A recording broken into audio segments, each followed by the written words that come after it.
Good evening and welcome to Oracle TV's Halloween special. I'm sorry we kept you waiting there. We had a little bit of a madness making our way through the ether trying to work out on which Facebook event page we were on and where we were, and it was a bit mad, wasn't it? Yes, it was. It's a very Hecatean, Samhain kind of energy going on here because we were actually in the shadows, in the darkness, communing with the dark energy of Samhain, and now we've come back out to share that light with you.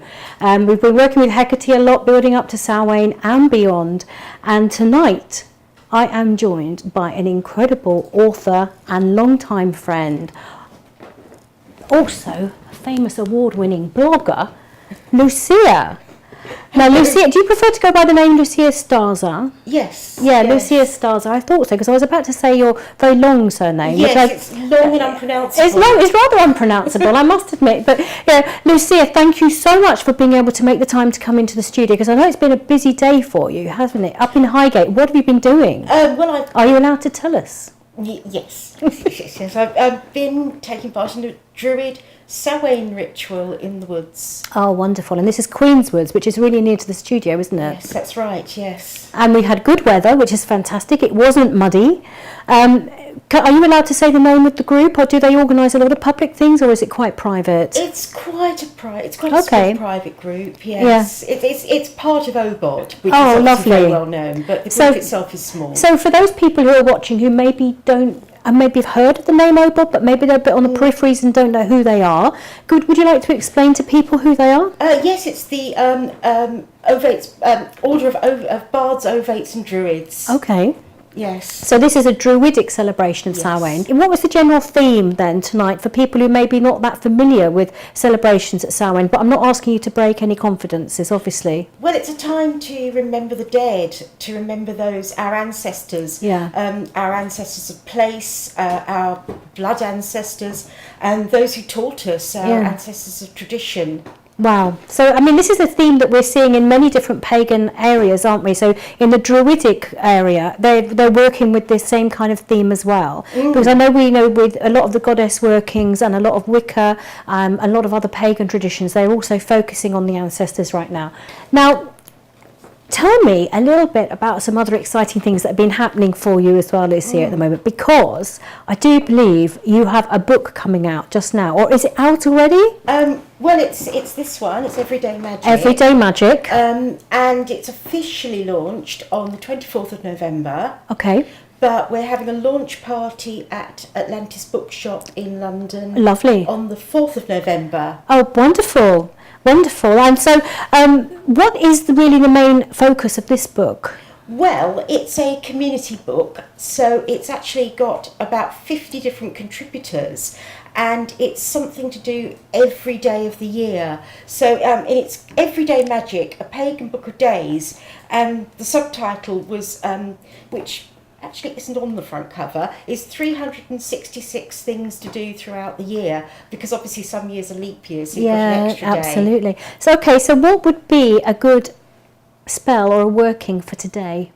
Right, well, for today, look through it, it's the 28th of October today, and actually this is looking at, it's by Rachel Patterson, who is the author of the Kitchen Witch books, but she's very much into goddess spirituality, and it's a day to celebrate Lakshmi, the Hindu goddess, and it's a description of what you can do. You can chant a mantra. I'll say it in English. Om and salutations to she who manifests every kind of abundance. Oh, lovely. And so, that's fantastic. So what have we got coming up then from the Halloween as well? Right, well, for Halloween being just three days away. Very excited.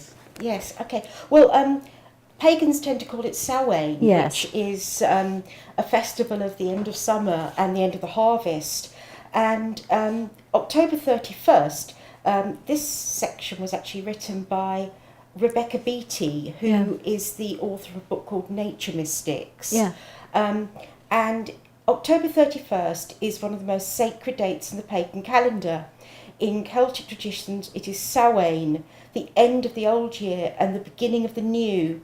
To people all over the world, it represents the time when the veils between the worlds of the living and the dead are at their thinnest. Yeah. It's an ideal time to honour your ancestors, both those of family and those of energy.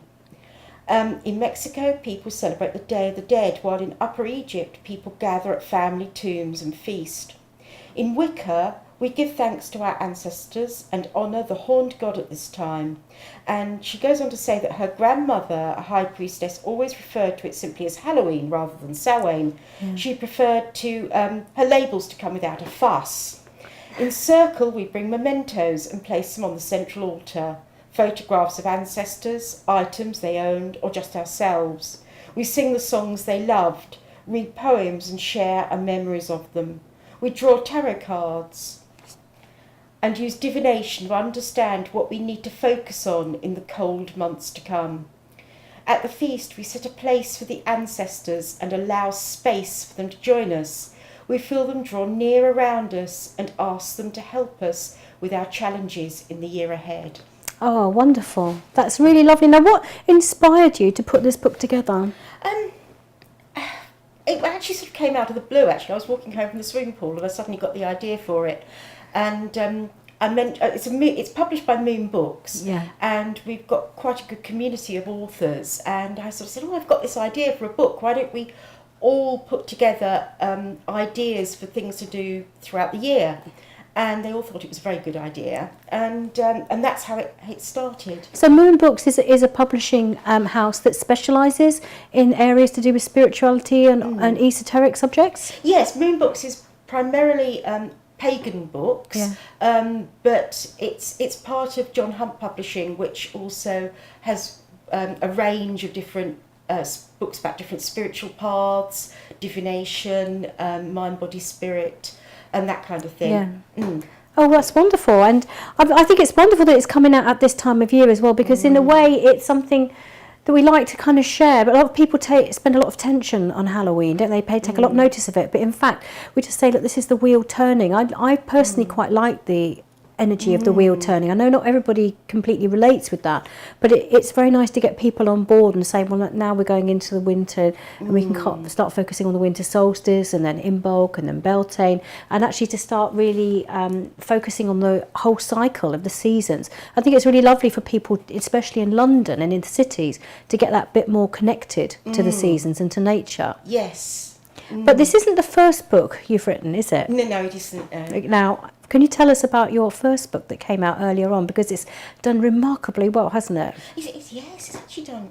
It has done quite well. No, don't be Same what it is. Yes, it's this one, Pagan Portals Candle Magic. Oh, wonderful. Which was my first book with Moon Books, and it is all about candle magic.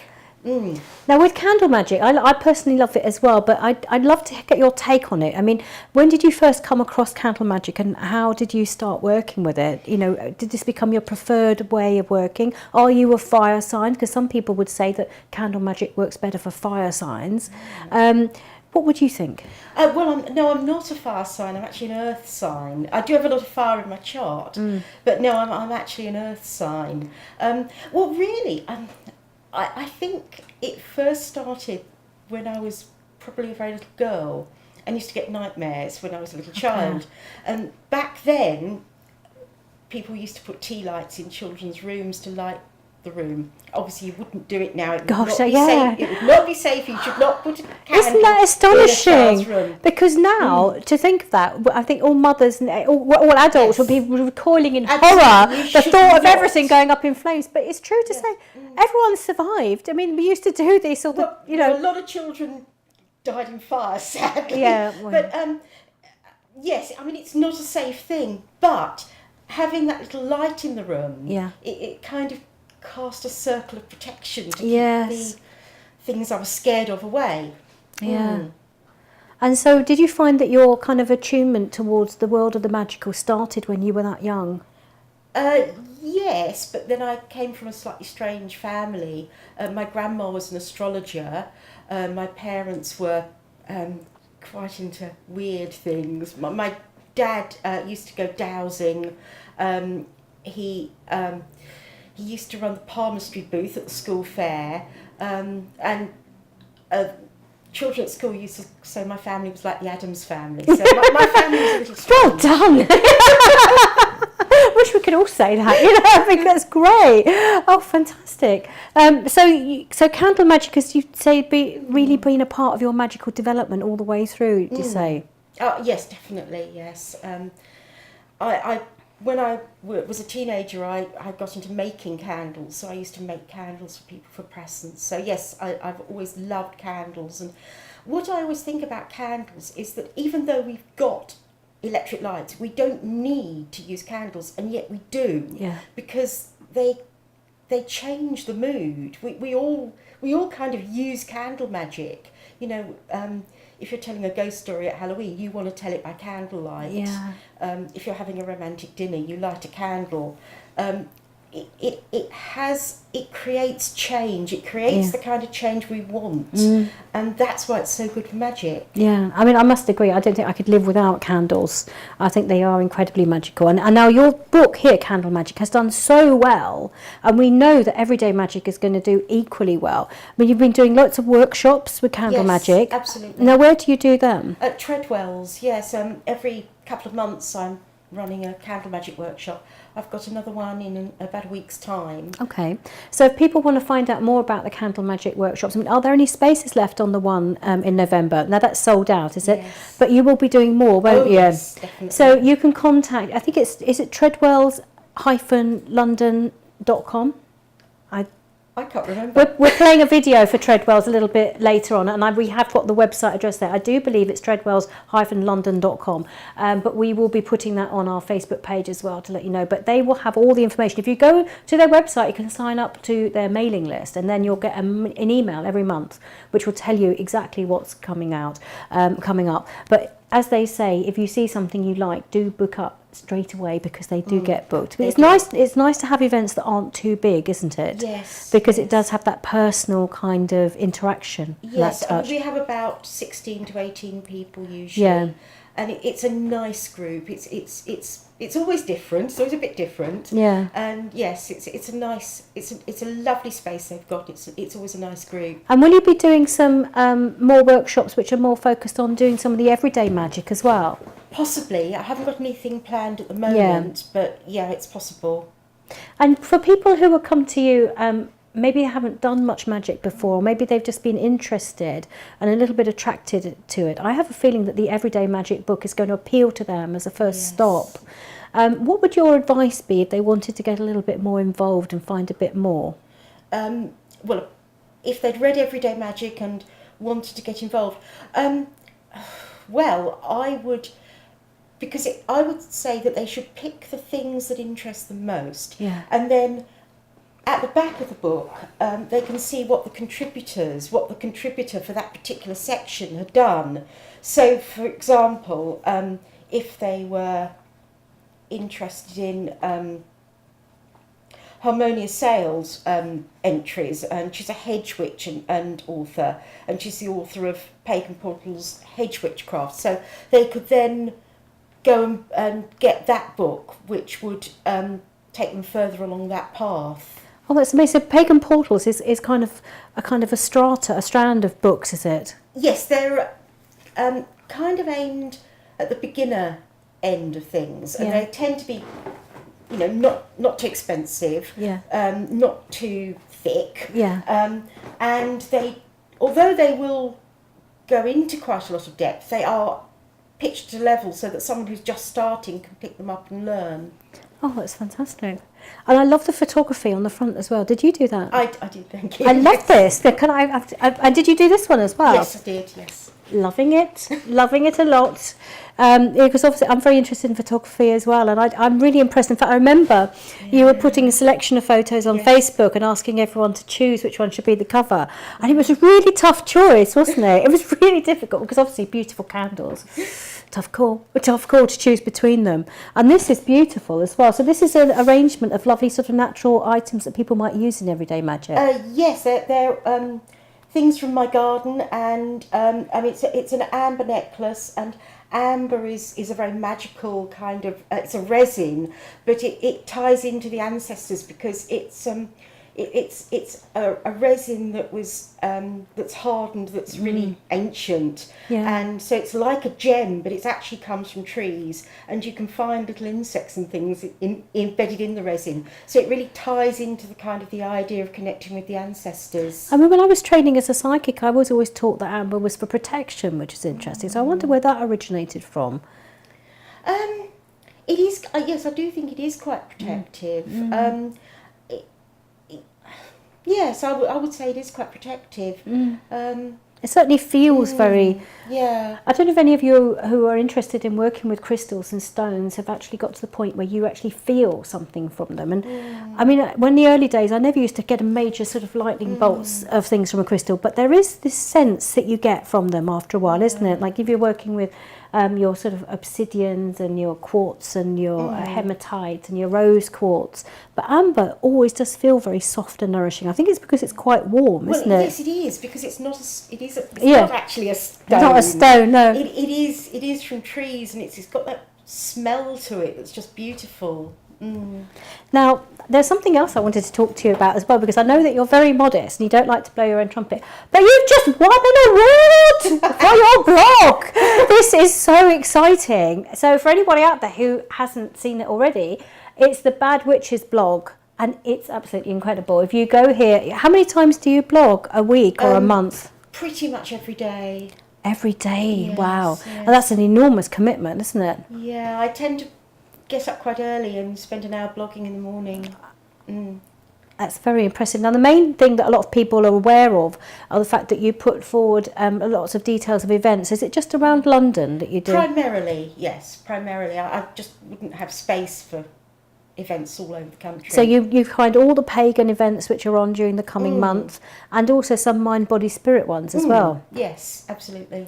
So are those your two niche areas that you would cover? Yes, and also things of general historic interest. So there might be a walk into Roman London or something like that, yes. So can you tell us a little bit about this award then? It was a bit of a surprise, really. I was suddenly told that I was one of the world's top 50 pagan blogs, and I've got a little badge which I can put on A my... badge? A little badge. Why are you wearing it?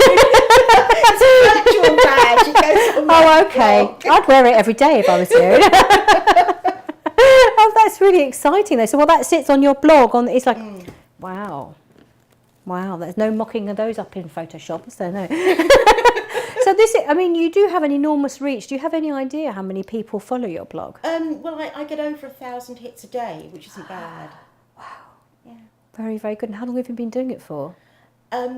It'll be 10 years on November the 10 7th. years. On November the 7th, it'll be 10 years. Wow, happy anniversary. You see, 10 years. It goes to show you put the time in and you work at something consistently that you feel passionately about, because obviously you were really meant to do this work.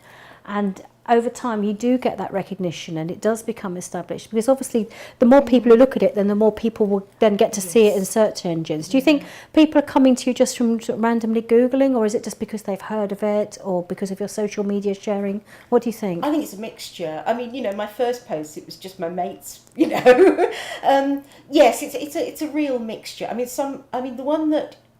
the actual one that gets most viewings is about the folklore related to double-yolked eggs, and I get dozens of hits a day on that. So can you tell us, what is the folklore relating to double-yolked eggs? Actually, in historic times, they tended to think it was unlucky, because I think it was because they felt that it was like too much strain on the egg, and so it was actually not a lucky symbol. But other people would say it is lucky, and some people think that it means that they're pregnant, but it doesn't mean that. It doesn't mean that you're pregnant. Oh, it's amazing, isn't it? And would you find that these superstitions just sort of came from more rural areas where people were sort of keeping chickens? Yeah. Yeah. Yeah. Wow, it's fascinating, isn't it? I mean, it sounds like another whole book. I think this is going to be another whole book looking at the ancient folklore and the superstitions. Absolutely. Now, I'm going to give you a little treat here as well, because you've been doing so much for everybody else, and I just thought it might be nice if you had a little reading with the Goddess Enchantment Oracle as well, as a little treat. and to say thank you for all the hard work that you've been doing Thank for everyone. you. Now, if you haven't seen this before, this is the Goddess Enchantment Oracle. You can get it on your phone or your iPad. You have a choice here. You can either just browse the cards and select a card for the day, or you can go for a reading. And when you click on readings, you've got a choice between a 1, 3 or 5 card reading. So which would you like? 3 cards? Yeah, tap on 3. And then we get a message that says, please will you just focus on your question and meditate on the goddess and ask for her guidance, and tap the screen when you're ready. And now you can shuffle the cards. So I'll shuffle them. Yeah, and then every now and again just select one.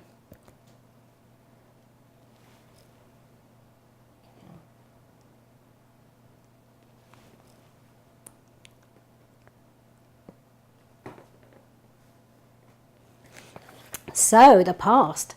The past is a lovely card called Hathor's Mirror.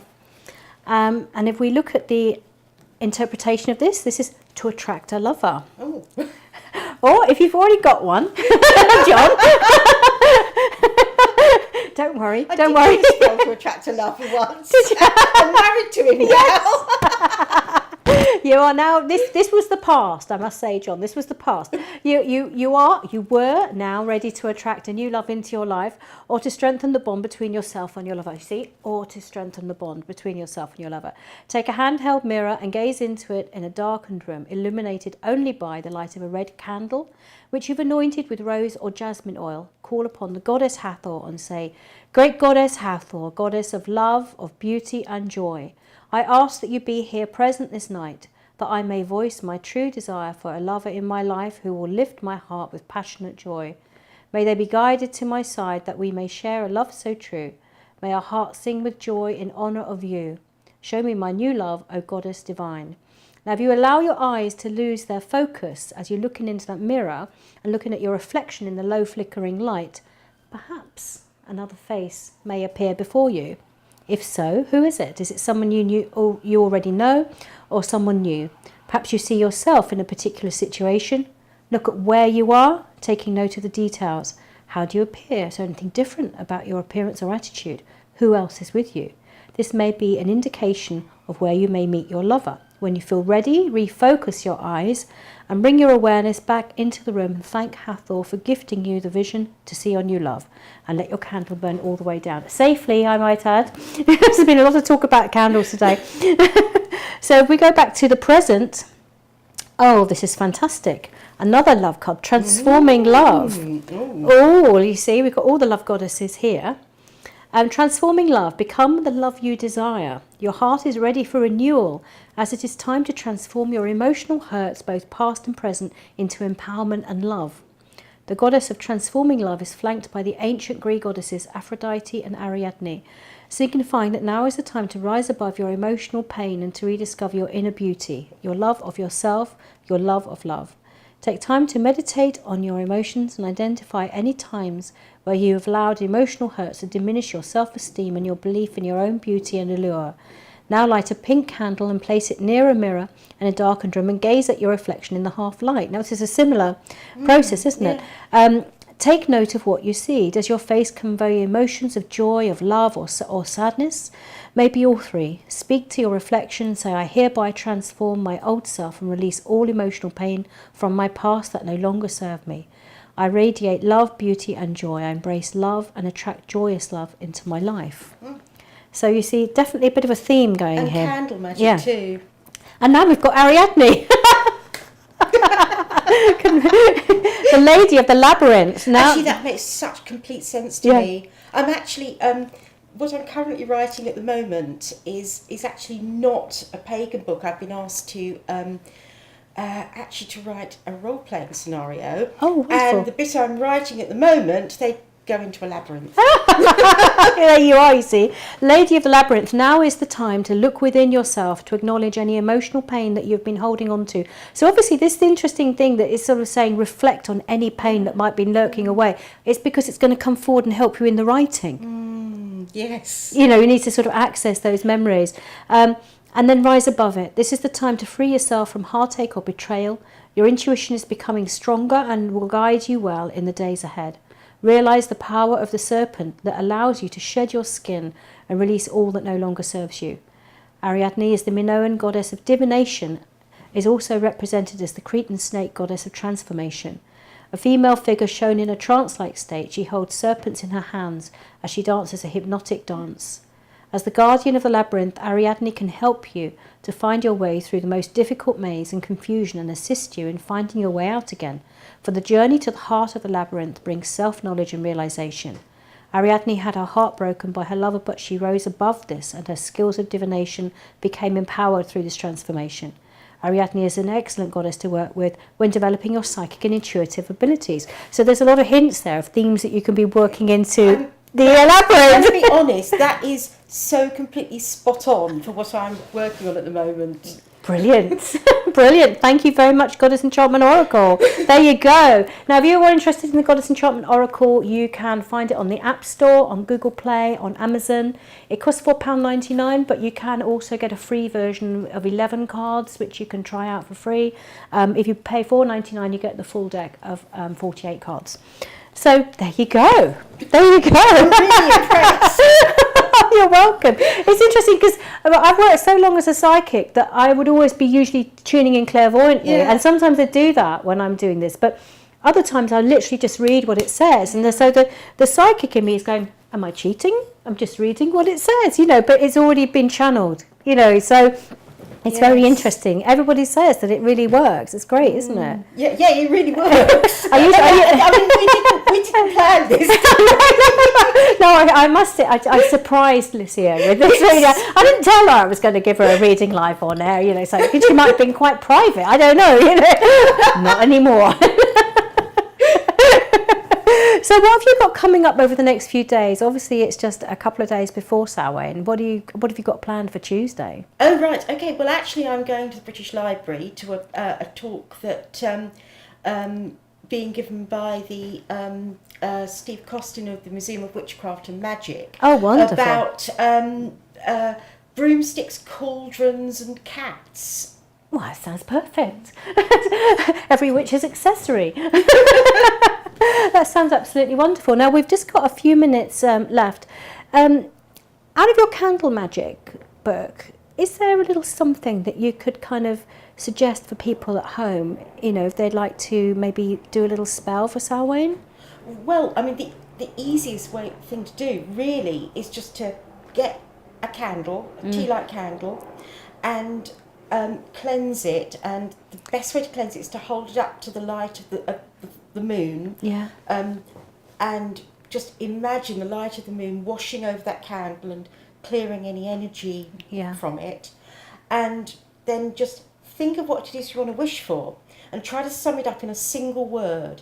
And then just take the end of a match and scratch that word around the candle, and then light it. And as you light it, visualise your wish actually coming true. Yeah. So say you're wishing for health for someone, you would imagine that person actually being really healthy, and then you light your candle and you can say a few words, something like, by this candle's flame may my wish come true, and then you let it burn down. Obviously don't leave it unattended. Yes. But if you get a small candle like a tea light, or what's called spell candles, which They're quite, there's small thin ones, aren't they? Yeah, small and thin, and at Christmas they're often called chime candles, and they actually only take about an hour and a half to burn down, so they're really good. Because the ones I use, like 8 hours, I know. The first, I say in the book, the first time I decided I was going to do a candle spell, I got a great big candle, and of course, it doesn't. 2 weeks later. Yeah, I mean, you can extinguish them and then I know. light them again. I'm very lucky. I've got a fireplace, so I can actually put one in the fireplace and put a fire guard across it. But I have to do that to keep the cats away from it. I mean, safety is so important when you're using candles. Yeah. I mean, really don't leave them unattended, and it is okay to extinguish them and then relight them again later. Yes, yeah. So if you're going to do that, would you suggest that people sort of extinguish it with an intention, and then how would they relight it again? I mean, could you give them some advice on how to do that? Well, I always say that you should snuff your candles, and the reason why I would say that is it's actually safer to snuff them than to blow them out, because if you blow out your candles, you can send sparks flying, Yeah. and it could like set fire to your curtains or something. You don't want that. No. So snuff them out, and if you don't have a snuffer, you can always use an old spoon to snuff them out. Oh, okay. And then, I mean, really, when you light it again, you could re-say the words that you said the first time that you were saying your spell. And obviously the full moon is just after Samhain this month. But if people wanted to sort of bathe their candle in the moonlight, do you think it'd still be okay if it's sort of not quite full, if it's just before? Yes. At the moment, the moon is growing in size, so that is quite good for magic, because it's growing energy is quite good. So you think that people can work sort of their candle magic throughout the whole month? I mean, I feel like this as well, but I know a lot of people just really do like to stick to the new and the full and the dark moons. Well, if you are working with the cycle of the moons, then generally speaking, about a week either side of the full moon is good. Obviously, the moon goes in a 28-day cycle. I think if you need to do a candle spell urgently, say for example someone's been rushed into hospital and they've asked you to do healing wishes for them, then just do it whenever, because it's important. You should do it there and then. If it can wait, for example, you're doing a spell for love or something like that, and you can usually wait a few weeks for that. I don't know. People tend to get pretty impatient. Having read for people as a psychic for many, many years, when it's an issue of love and passion, they can get kind of completely blinded and obsessed, and how it's like has to be like within the next 5 minutes. Yeah, I think I actually think it's often better to urgency, wait, plan it, and. So do it. Is that the Earth sign in you talking? Yeah. Do it. Yeah. Oh, absolutely. Yeah. I'm Virgo rising too. So you're a Virgo with Virgo rising. I've got Taurus. Okay. But Virgo rising. Double Earth. Yes, of course. So planning, methodical. Yeah, get it. I mean, I just really, because obviously with astrology, it's down to your whole astrological chart that makes up your personality traits. And an astrologer explained it to me in a very good way once. He said it's just a style within which you would be expressing yourself. It's not so prescriptive as that you are only a certain way. Of course not. There's a lot more to it. But we can kind of have a bit of a laugh, really, when the different elements do tend to sort of lean towards different ways of expressing themselves. Yeah. Yeah, I think that'd be very, very interesting that people can be doing their candle magic spells just before Samhain. But of course, there is time to order your books before Samhain and get them. Can they go? Where can they get both of your books? Right. Well, you can order them on Amazon. Okay. But you might not get it until that one. They'll get sent it out straight away. Yeah. This one they probably won't send it out until the 24th, when it's officially published. But you can buy that from Atlantis Bookshop before then. Yeah, there'll be some there for the launch party on the 4th of November. Brilliant. And if other people want to get in touch with you, could you just maybe tell us where they can find your blog, or how they can get in touch with you and follow you on social media? Would you like to tell people? Okay. Well, my blog's at www.badwitch.co.uk, and I'm not an evil witch. I'm not a bad witch. She's in just that bad. sense. It's like bad as in cool. Actually, it's just because I wanted an incentive to do more witchy stuff. I wasn't doing much. It was bad in kind of a lapsed witch sort of way. Oh, I see. Yeah. Well, we think it's very good witch, actually, very good witch. Well, thank you so much for coming in. And also, you're on Facebook. Yes. Is it Lucya Starza? Yes, You're Lucya Starza. The books are Candle Magic and Everyday Magic, available on Amazon, available in Atlantis Bookshops soon, and will be on wider release after the 24th of November. Yeah, and this one from it should be in Treadwell's. This is in Treadwell's. Yeah. And Treadwell's is in Store Street in central London, and Atlantis Bookshop is in Museum Street in central London, both in the Bloomsbury area. Yeah. Well, thank you so much for joining us, Lucya. We're going to go to a break quite soon. If I can just check with my producer to see if that's okay. After the break, it's going to be about 20 minutes or so. We're going to take a break now because we're going to play you some films. And one of the films we're going to show you is a documentary we made around the Queenswood area. As Lucya told us, she was joining in with the group's Samhain celebration in Queenswood earlier today, a Druidic group. It's a very popular spot in Queenswoods, and sometimes we joke that you've got, one magical group going there, and as they're leaving on, there's another group going down there to do their celebration, and yet somehow everyone manages to not quite be there at the same time, but you could almost have a booking office because it's so popular with the different groups. And hi Manny, I hope you're having a wonderful ceremony down there, and I know that he's okay with us saying that because he's advertised it on Facebook already, and he'll be watching the show afterwards, so happy Samhain to you, Manny. So the Queenswood area, which is really close to our studio, it's sort of about kind of a couple of 100 yards away, we're very lucky to live next door to Queenswoods, has an area in it which is known as the Witch's Coven, the Witch's Circle. Reportedly on the site of a plague pit, or was it? Possibly not, but Queenswoods is a very magical place, as you're about to find out, and we've got a film we're going to be showing you that's about 20 minutes long and a couple of commercials, and after that I'm going to be back with my next guest, who is Caroline Wise. The door just slammed as if to say yes, that's right. So she's been announced by the spirits in the studio. She's going to be with us after this break talking about the goddess Ellen, the goddess of the greenways, and also the Greenwood Tarot and Hecate. So we look forward to seeing you then. Don't go anywhere. See you later.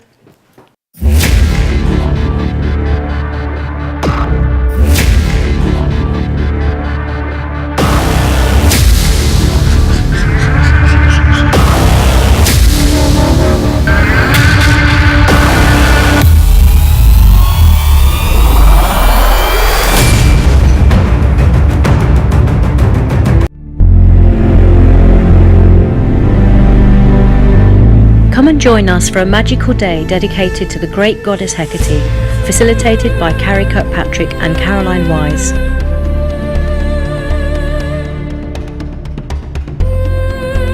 Hecate's Wheel, a day of transformation and magic, Saturday the 25th of November 2017, from 11 a.m. till 7 p.m. The price is £55. Learn about Hecate's many aspects, her totem animals, her plants and symbols. Explore how these can be relevant and useful to you in your life and work. Numbers are limited to ensure a personal and intimate environment within which participants can engage in deep, personal, magical work.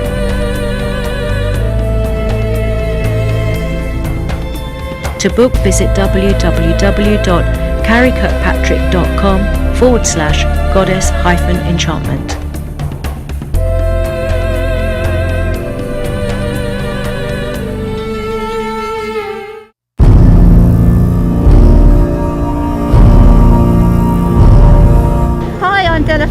And just going to say a few words about my new book Haunted Highgate, which has been out since the 6th of October.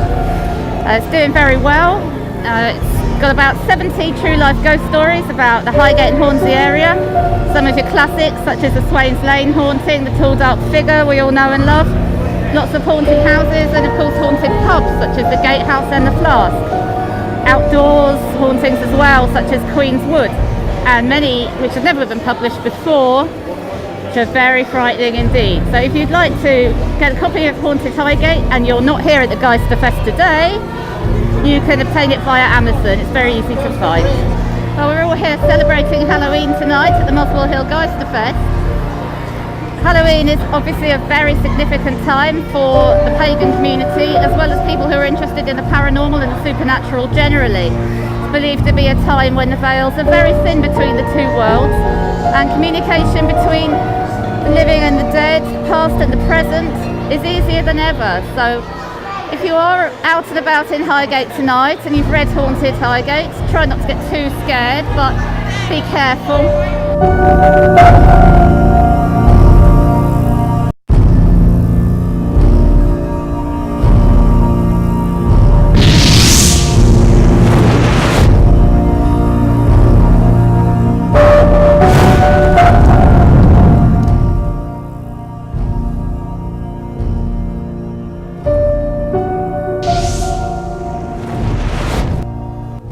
Ghoulies and ghosties, lang-legged beasties, and things that go bump in the night. May the goddess deliver us.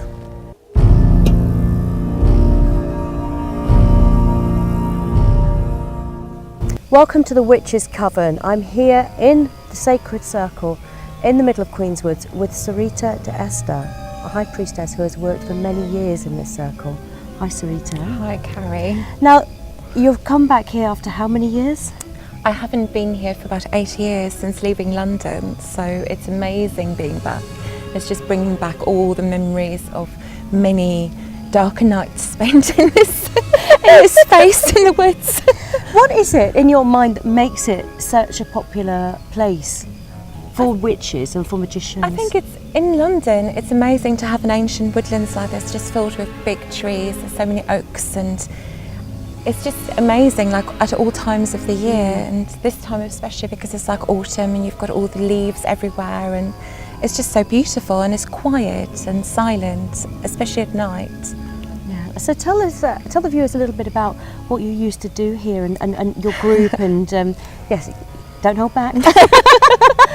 We did many community celebrations, mostly here, private ones, but with quite large groups sometimes. You know, so very theatrical rituals, because the space is just so perfect for it. It's an amazing setting to have available in essentially central London nearly. Yeah. And it is just a space that really lends itself to all kinds of amazing explorations of nature, but also just of the spirit realm and of different beings, because it just comes alive in here. Yeah. And it just always feels incredibly welcoming, I think. And I've always found that people come here just find that they just kind of seem to relax, and that just makes it such much better ritual and kind of just union between the people there as well. It's kind of like they just leave London somewhere out there in the roads and at the tube station, and they just enter in this space, and it just transports people. So that I think the space has got a magic of its own. Yeah.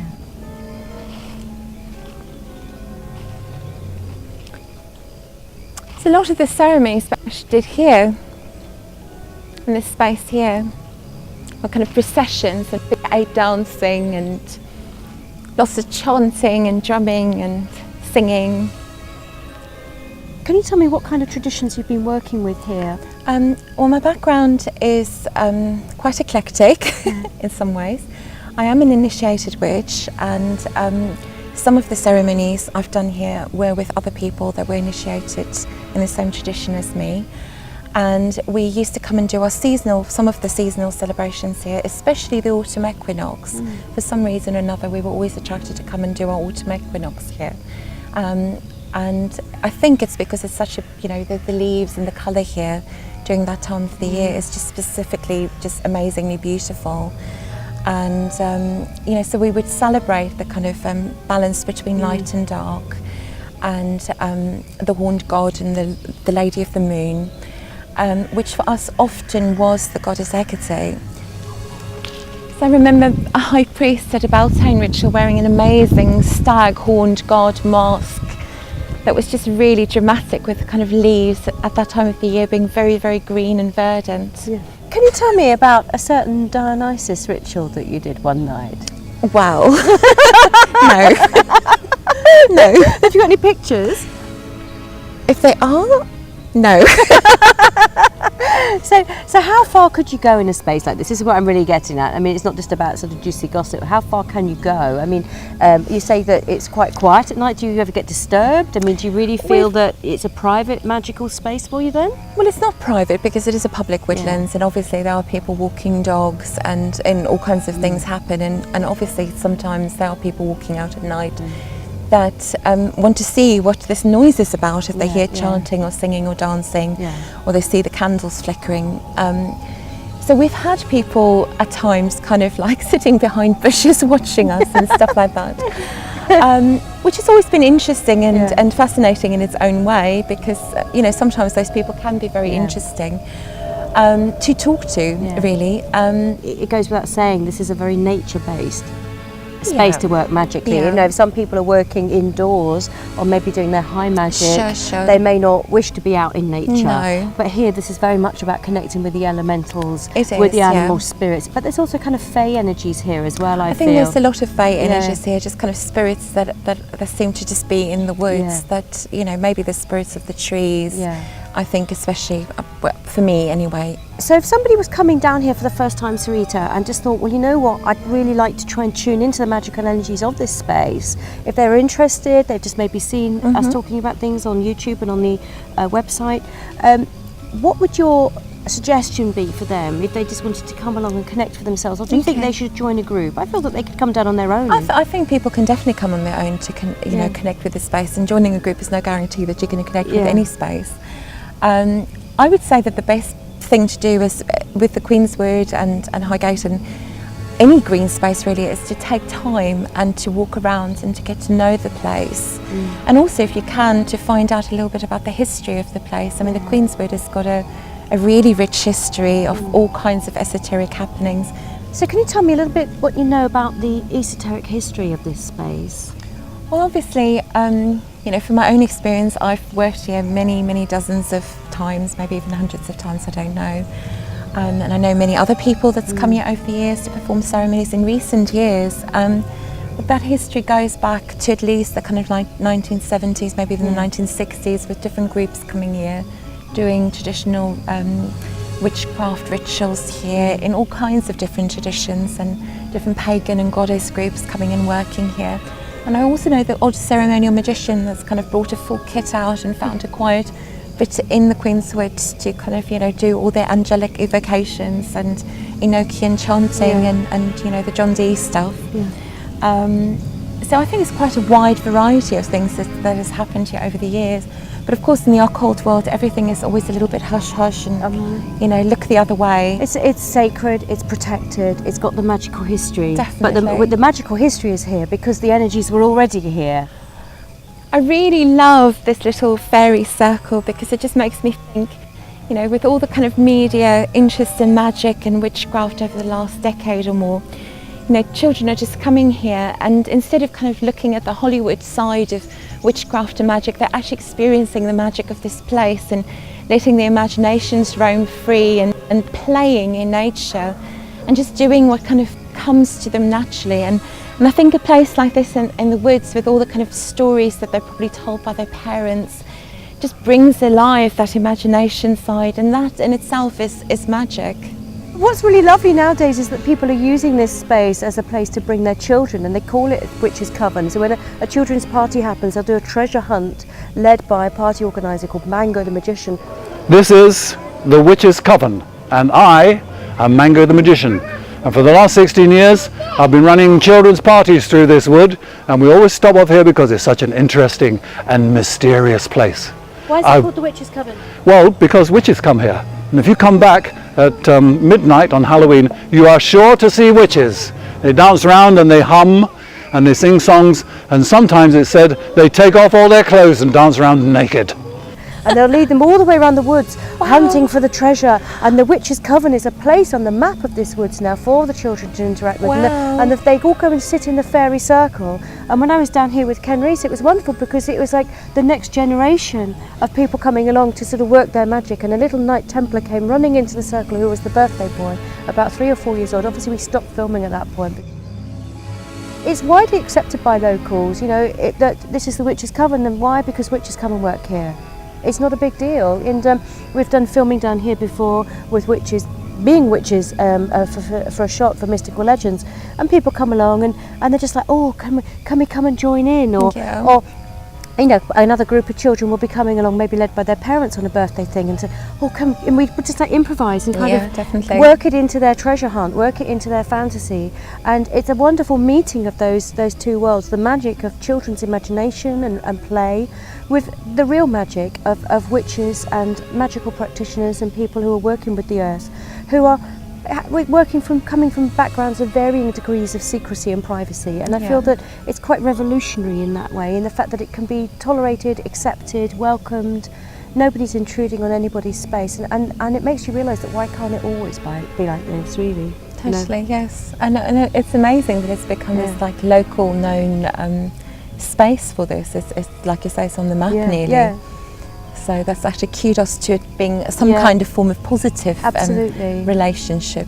But I feel also as practitioners we owe to give something back, you know, and we did a rite of protection earlier in the year as a blessing for the woods, and I called upon members of all the different pagan esoteric communities to come along, and some people were linking in from abroad or linking in remotely, just to sort of say, well, there's been so many of us that have enjoyed working with these energies here magically for all these years and helping with our own personal magic and those that we care about.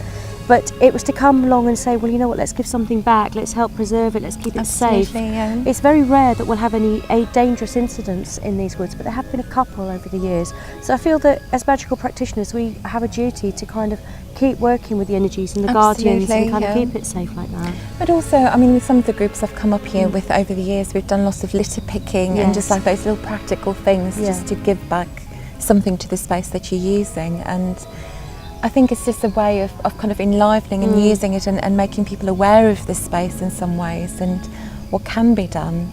Yeah. So how does it feel to be back here after all these years? Really beautiful, amazing. I'm looking forward to having a little bit of a wander around and just kind of remind myself of all the kind of like secret little spaces and see if they're still there. And You're going to tell us more about that Dionysus ritual? Shh! I want to hear. Purple Saturn, that's all you need to know. Purple Saturn. One day we can reenact it. Okay. Yes.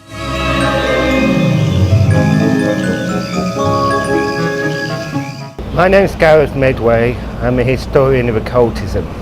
In the 19th century, huge areas around what was then London were being built on that people, locals, wanted to stop Queen's Wood becoming a housing estate, so they clubbed together to buy it and ensure that it remained natural woodland forever.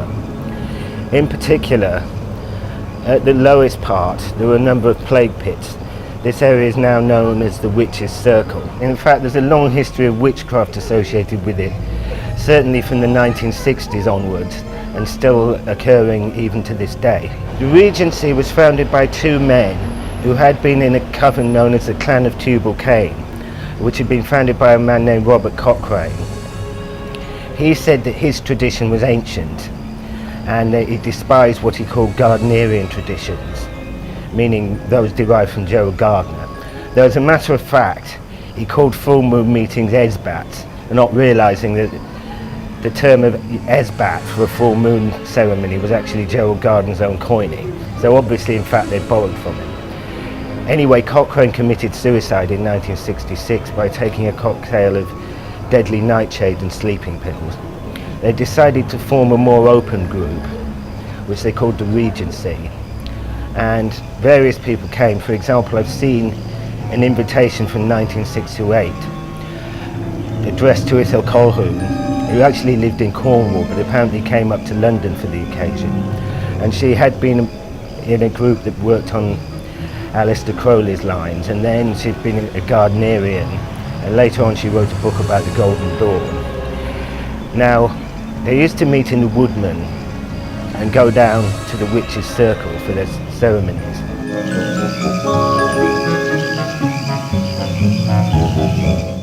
I'm Kenneth Rees, and I came to London quite some time ago.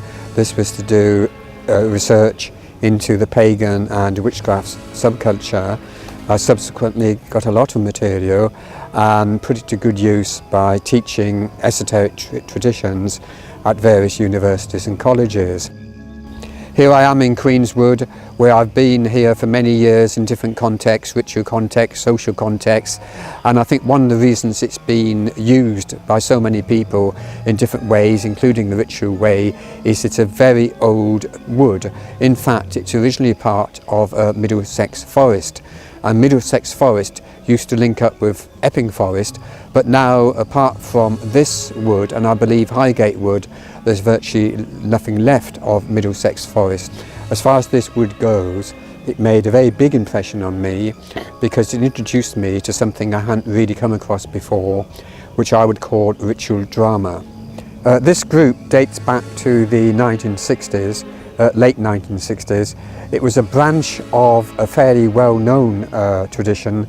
Well, it's more well-known now, and it was then, to be honest, following a man called Robert Cochrane, or indeed developed by him.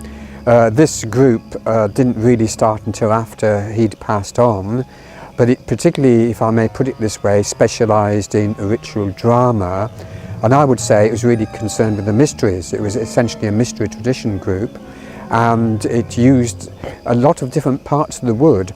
I mean, the part we're standing in now tended to be used particularly at Halloween, hence I call it the Halloween dancing ground, but there were different parts of the wood were used as well. Certainly this place takes me back in time for a few decades. I mean, the main decade was the 70s, although since then other groups which I've been associated with have also worked here.